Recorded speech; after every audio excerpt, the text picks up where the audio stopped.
Hello বন্ধুরা, আবার চলে এসেছি আর একটা নতুন ব্লগের সাথে। তো এখন দেখো আমি আর আমার মেয়ে চলে যাচ্ছি বেড়াতে। তো যাচ্ছি হলো আমার বাপের বাড়িতে, কারণ এখানে অনেক দিন ধরে মেলা চলছিল। তো কি মেলা চলছে যে সেটা আমি তোমাদের সাথে শেয়ার করব, তাহলে চলো আমাদের সাথে। তো যাওয়ার পথে রাস্তার ভিতর প্রচণ্ড ভিড় ছিল, কারণ মেলা উপলক্ষে যে জায়গা দিয়ে আমি রাস্তা দিয়ে যাব বাড়িতে, তো সেখান থেকে বহু লোক যাতায়াত করে, যার জন্য অনেক ভিড় ছিল গাড়িতে ওঠার জন্য। তো যাই হোক, তো নেমে পড়লাম গাড়ি থেকে। তো এসেই দেখলাম আমার ভাইয়ের ছেলেটা আমার পিসাতো বোনের সাথে এখানে রাস্তার মধ্যে দাঁড়িয়ে দেখো আছে। তো দাঁড়িয়ে প্রথম আমাদেরকে দেখে একটু হাসি দিচ্ছিল। তো হঠাৎ করে ওর বোনকে দেখলো, দেখে তারপর চিনতে পেরেছে যে আমরা এসেছি। আর এখানে দেখো গাড়ি থেকে নামিয়ে তোমাদেরকে দেখাচ্ছি যে রাস্তার ভিতর বিকেলবেলা তখন প্রচণ্ড ভিড় ছিল। তো আমরা বিকেলবেলায় এসেছিলাম। তো এই দেখো, আর বিকেলবেলায় এই অবস্থা ছিল, আর রাত্রিতে তো প্রচণ্ড ভিড় হয়েছে। তো মেলাটা হচ্ছে আমাদের বাড়ি, যেখানে আমার বাবার বাড়ি, তো ওইখানে পার দিয়ে একটা মেলা হয়, যেটা ত্রিপুরার ভিতর সবথেকে বড় মেলা হয়, যেটা 7 দিন যাবত চলে। তো সেই মেলাটার নাম হচ্ছে খার্চি মেলা।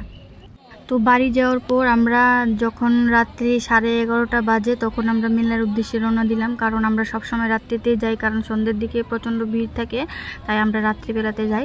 কিন্তু দেখো অবস্থাটা, সে মেলার সামনে যে রাস্তাটা থাকে সেখানে এসে দেখলাম যে তখনও কত ভিড় আছে, তোমরা নিশ্চয়ই দেখতে পাচ্ছ। দেখো, তো আমাদের ত্রিপুরাতে যে মেলাটা হয় খার্চি মেলা, তো সেটা হচ্ছে আমাদের ত্রিপুরার একটা জায়গা, সেই জায়গাটার নাম হচ্ছে পুরাতন আগরতলা। তো আমাদের যে আগরতলা থাকে, তো সেটা হচ্ছে পুরাতন আগরতলা, পুরনো আগরতলা যেখানে। তো সেখানেই একটা মন্দির আছে, যে মন্দিরটার নাম হচ্ছে চতুর্দশ দেবতা মন্দির।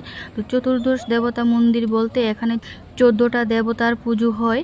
তো সেটা উপলক্ষেই এখানে 7 দিন যাবৎ এক বিরাট মেলার আয়োজন করা হয়।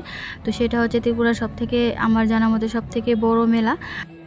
এই মেলার ভিতর পাওয়া যায় না এমন কোনো জিনিস নেই। তো দেখো তোমাদেরকে দেখাচ্ছি এবার মেলার ভিতর যে বিশেষ বিশেষ আকর্ষণগুলো ছিল সেগুলি তোমাদের সাথে শেয়ার করছি। আর দেখতে পাচ্ছ এখানে দেখো আমাদের ত্রিপুরার ভিতর যে বাঁশ বেতের জিনিসগুলো আছে, তো সেইগুলিও এখানে বড় একটা শপের মাধ্যমে দেখো অনেক কিছু জিনিস আছে এখানে, বাঁশ বেতের তৈরি অনেক কিছু জিনিস দেখো। আর এটা হচ্ছে একটা মাছ ধরার যে জিনিসটা, তো জেলেদের কাছে পাওয়া যায়। এখানে দেখো মুড়া আছে, যে মুড়াগুলি আমরা আগেকার দিনে বসতাম, তো এখন তো অনেক প্লাস্টিকের জিনিস বের হয়েছে, তো সেইগুলো তো অনেক পুরনো, দেখতে খুবই ভালো লাগে এই জিনিসগুলো দেখতে, যেগুলো এখনো আছে এই খার্চি মেলা উপলক্ষে পাওয়া যায়। তো এখানে বিভিন্ন ধরনের সফটওয়্যার দোকানও ছিল, তারপর অনেক ধরনের ফ্লাওয়ার্স এর দোকান ছিল, বাচ্চাদের জন্য অনেক ধরনের গেম। তারপর দেখো এখানে কিছুটা সিরামিকের জিনিস ছিল, দেখো এখানে অনেক ধরনের জিনিসপত্র আছে। তো সবগুলি দেখতে খুবই ভালো লাগে। আর তার মধ্যে থেকে যেটা মেলার ভিতর সব থেকে বিশেষ আকর্ষণ, সেটা হচ্ছে এইগুলা। দেখো এখানে বিভিন্ন ধরনের বয়সের বাচ্চাদের, বড়দের জন্য অনেক কিছু এখানে উঠেছে, যেগুলি আমরা চড়ে খুব মজা আর এনজয় করতে পারি। দেখো এখানে নাকরদোলা, তারপর মদ কাকু, তারপর বাচ্চাদের জন্য ছোট ছোট গাড়ি, অনেক কিছু আছে যেগুলি চড়তে খুবই ভালো লাগে। তবে আমার ভালো লাগে না, কারণ আমার প্রচণ্ড মাথা ঘুরায়, যার জন্য আমি এগুলি কিছুর ভিতর উঠতে পারি না। তো দাঁড়িয়ে দূর থেকে দেখেই মজাটা নিই। তো এই মেলার ভিতর এমন কতগুলি জিনিস উঠেছে, দেখো এই দেখো একটা দুলনার আকারে, দেখো এখানে চাঁদ মামার মতো দেখতে। তো সেটার ভিতরে অনেক লোক উঠে বসে আছে। তো তোমাদেরকে দেখাবো লাস্টে জিনিসটা কিভাবে চলে। আর এখানে আমার ভাইয়ের ছেলে দেখো এই জায়গাটার ভিতর মাথাটা ঢুকিয়ে রেখেছে। তো এখান থেকেও এই জায়গাটার ভিতরে উঠা যায়। তো সেটাও সবগুলি যখন চলবে তখন তোমাদেরকে দেখাবো কোন জিনিসটা কিভাবে চলছে। আর এখানে দেখো বাচ্চাদের জন্য ছোট একটা নাকরদোলার মতো আছে। আর এদিক দিয়ে পাশ দিয়ে একটা এখানে অনেক ধরনের গেমসের দোকানও ছিল। আর এখানে একটা মিকি মাউস আছে, যেটা আমার মেয়ে খুব অনেকক্ষণ ধরেই যাবত আমাকে বলছে যে এখানে মেয়েকে নিয়ে আসার জন্য। তো ফাইনালি দেখো ওই জিনিসটা যেটা চাঁদ মামার মতো আছে, তো সেটা চলন শুরু করেছে। দেখো এই জিনিসটার ভিতর কীভাবে ওদেরকে ঘুরিয়ে ঘুরিয়ে এখান থেকে এই মাথা থেকে ওই মাথা অবধি নিয়ে যাচ্ছে। তারপরে এখানে দেখো নাকরদোলাটাও চলতে শুরু করেছে। তো দেখতে খুবই ভালো লাগে, কিন্তু আমি তো উঠতে পারি না।